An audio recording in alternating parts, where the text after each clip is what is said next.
Bien, en este video lo que me propongo hacer es explicar de una manera muy escueta, muy sencilla y bastante rudimentaria, por supuesto, qué es y cómo funciona la perspectiva geométrica lineal.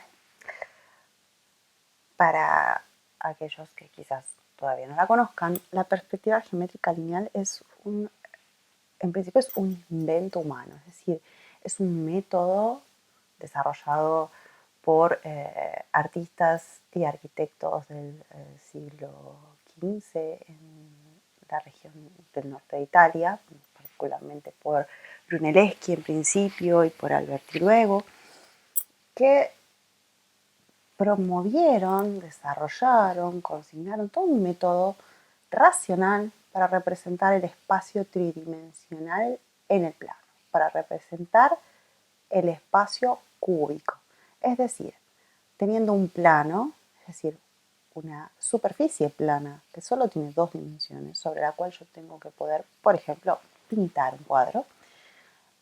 ¿Cómo puedo hacer, se han preguntado estos señores, para efectivamente lograr que allí se vea reproducido el espacio tal cual lo ve el ojo humano? Es decir, es una representación del espacio tridimensional que además es naturalista. Busca de manera deliberada la representación tal cual la ve el ojo humano.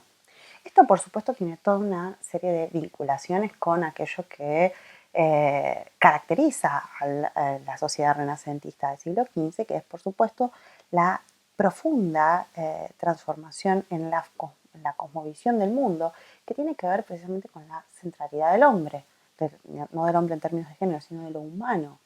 Bueno, sí, un poco del hombre en términos de género también, pero ¿por qué lo estoy diciendo? Porque lo que se trata aquí es de poner al hombre como centro y medida de todas las cosas, con lo cual la forma en la que ve el humano es importante. ¿Cómo puedo hacer para representarla en la pintura o en el plano? ¿Cómo hace? En principio, la forma en la que se desarrolla la perspectiva geométrica es a partir de utilizar recursos precisamente matemáticos. ¿Para qué? Para calcular las proporciones de los objetos en el espacio y las relaciones entre sí, es decir, las relaciones de esos objetos en un espacio cúbico.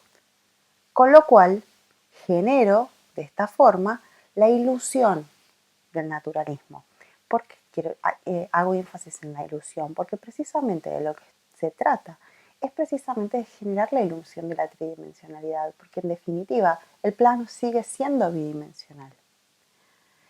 Esto es importante porque a la vez, y desde entonces, desde el siglo XV al hoy, esto ha sido la pauta central para el desarrollo de buena parte de las artes visuales y de la arquitectura de todo Occidente. Es un sistema que genera un código, digamos, de proyección, que es el que van a utilizar tanto los dibujantes y, digamos, escenógrafos, los escultores, los pintores, y también va a ser la base del desarrollo profesional de la arquitectura. Fíjense, vamos a tratar de ver, digamos, cómo funciona esto. Fíjense esto que están viendo sobre la derecha. Es un estudio para un cáliz, es un estudio que hace Paolo Uccello, un dibujante, un artista a inicios del siglo XV, y lo que está haciendo es tratar de reproducir algo que está viendo efectivamente, un cáliz, en todas en toda su volumetría. Ahora, ¿cómo hace? Vamos a tratar de reproducir de manera muy básica aquello que constituye el método de la perspectiva geométrica. En principio yo tengo un plano, ¿no? Como habíamos dicho, entonces yo tengo dos dimensiones, ancho y alto, solo dos dimensiones en un plano. Para trabajar en perspectiva geométrica lineal, lo que voy a tener que hacer en principio es elegir un punto de fuga. El punto de fuga es el punto hacia el cual dirijo la profundidad mayor de mi espacio. Sobre ese punto de fuga se traza una línea del horizonte. La línea de horizonte me va a dar la posibilidad, junto con el punto de fuga, de trazar el tercer elemento fundamental para el desarrollo de la perspectiva geométrica, que son las ortogonales, que son líneas que lo que hacen es unir ese punto de fuga con los límites del plano. Todas líneas rectas. Ya por el entrenamiento que tienen nuestros propios ojos, yo aquí ya empiezo a ver espacio cúbico, un espacio en profundidad. ¿Por qué? Porque estoy acostumbrado, porque soy occidental y porque mis ojos están acostumbrados a ver hacia el punto de fuga una mayor profundidad.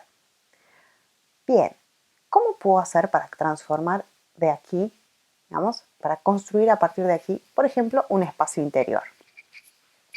En principio, ya solamente con el uso de las ortogonales, yo podría decir, le incluyo aberturas, ¿no? Fíjense, podría poner una puerta, una ventana, ¿no? Ya ahí insisto en esta posibilidad de la profundidad. Pero ¿cómo tracé yo esas ventanas, esas aberturas? Las tracé precisamente siguiendo las ortogonales.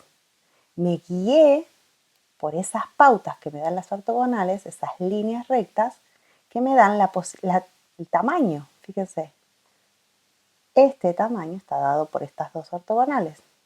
Este tamaño está dado por estas dos ortogonales, que a su vez me marcan los límites superior e inferior de la abertura.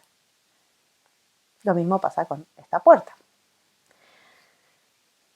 Si yo quisiese, por ejemplo, trazar un piso aquí, un piso, vamos a suponer, piso embaldosado, para que se note aún más la profundidad. Van a ver que esto es un recurso muy utilizado para marcar esa profundidad. ¿Cómo podría yo calcular las formas, digamos, los tamaños de las baldosas? Si sabemos que la ilusión, digamos, a medida que los objetos se alejan de nosotros, se hacen más pequeños, sí, pero ¿cuánto más pequeños? Bueno, ahí es donde aparece un cuarto elemento de la perspectiva geométrica lineal, que es el punto de vista del observador. En la codificación del sistema se planteó la necesidad de elegir un punto que esté sobre la misma línea del horizonte, es decir, el punto de vista del observador está sobre la misma línea del horizonte, desde el cual se trazan toda una serie de líneas que se unen a las ortogonales, como estas. A partir de allí, lo que yo puedo es empezar a trazar líneas que son perpendiculares a las ortogonales. Por lo tanto, yo puedo empezar a trazar, por ejemplo, las baldosas. En el espacio en el cual se cruzan ortogonales y estas líneas desde el punto de vista del espectador, puedo trazar. Esto, por supuesto, se hace con cálculo, ¿no? Yo lo estoy haciendo prácticamente a mano alzada, pero esto se hace con cálculo. Bien. Ahora fíjense, ese espacio, por el punto de fuga, sigue pareciendo un espacio prácticamente infinito. Sin embargo, yo puedo interrumpir ese punto de fuga. Es decir, puedo cortar esa visión cúbica. ¿Cómo? Por ejemplo, superponiendo el otro plano. Fíjense cómo a partir de estos muy sencillos elementos reproduzco la ilusión del espacio cúbico. Esto sigue siendo un plano y sin embargo yo puedo hacerlo parecer un espacio tridimensional. Ahora, ¿por qué esto es importante entonces en términos de cálculo? Porque lo que me va a permitir todo este sistema de puntos de fuga y ortogonales es que las figuras que yo ubique en este espacio cumplan con las leyes, digamos, de la proporción. Me va a permitir establecer ese sistema de proporciones entre los objetos dentro del espacio. ¿Por qué? Porque, por ejemplo, yo puedo ubicar un sujeto allí, ¿no? Y sin embargo, si yo ese sujeto lo ubico, por supuesto, tendría que tener relación, ¿no? Tiene que tener relación con la escala del espacio, con la ubicación de la abertura, lo que queramos. Pero si yo ese sujeto lo ubico más en profundidad, ¿qué va a suceder? Que voy a tener que achicarlo. ¿Cuánto me lo va a dar todo el sistema de las ortogonales? Esto, por supuesto, hoy actualmente se hace con sistemas de cálculo computarizados y se hace con programas específicos. Yo lo estoy haciendo sumamente casero para poder explicar esto. Pero básicamente fíjense que la figura en el espacio se va a relacionar proporcionalmente con las otras figuras. ¿Por qué? Por todo este sistema de relaciones matemáticas que se dan entre el punto de fuga, el plano y las ortogonales. Ahora, este punto de fuga también me sirve, todo el sistema del punto de fuga y las ortogonales me sirven para, por ejemplo, dibujar directamente objetos que ya estén en perspectiva. Esto es algo que ustedes probablemente saben hacer desde la escuela, desde los últimos grados de la escuela primaria, pero vamos a practicarlo. Por ejemplo, yo aquí vuelvo a tener plano, punto de fuga, línea de horizonte, ortogonales. Nada más. Lo que puedo hacer es trazar un cuadrado. En este caso no es un cuadrado, es un rectángulo, pero una figura ortogonal. Y lo que puedo hacer es decir, bueno, y si yo quiero que este cuerpo tenga volumen, ¿cómo puedo hacer? Lo proyecto en el espacio y lo completo. Ahora, hasta aquí no parece mucho más que lo que ya vimos, y sin embargo, yo puedo sacar las ortogonales, las borro, ¿y qué me queda? Pues precisamente un objeto que se proyecta en el espacio, es decir, un objeto que está cumpliendo ya con una volumetría ligada a la percepción del ojo, a lo racional. A la vez, yo puedo jugar con este punto de fuga. El punto de fuga no necesariamente tiene que ubicarse siempre en el centro físico del plano. El punto de fuga puede estar elevado, con lo cual voy a tener una proyección mucho más, enfocada en los objetos vistos de manera superior, es decir, casi cenital. Y también puedo descentrarlo. Puedo centrarlo y correr el plano de tal manera que se desequilibre de alguna manera, ¿no? Esto piensen, por ejemplo, en cuántas fotografías, cuántas obras plásticas, cuánto han visto ligado a esto. De vuelta, sigo teniendo un punto de vista del observador que voy a tener que respetar.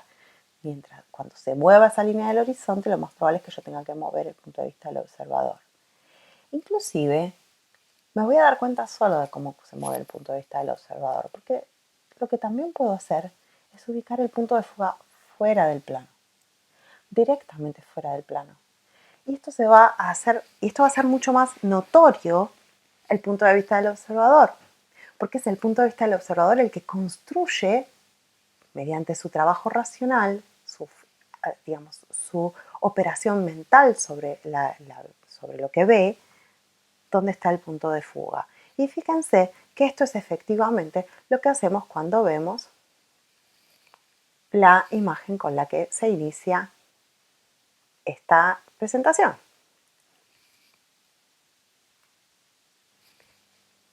Esta es una imagen, por un lado es una imagen fotográfica, pero aplica lo mismo. ¿Por qué? Porque en esta imagen, ¿cómo es que yo construyo hacia dónde va la profundidad? ¿Cuál es el punto máximo de la profundidad? Precisamente porque mi mirada lo que hace es completar el punto en el cual esas dos ortogonales se entrecruzan. Esas dos vías férreas son dos ortogonales, en definitiva, que yo podría cruzar en un punto de fuga que no está en el plano.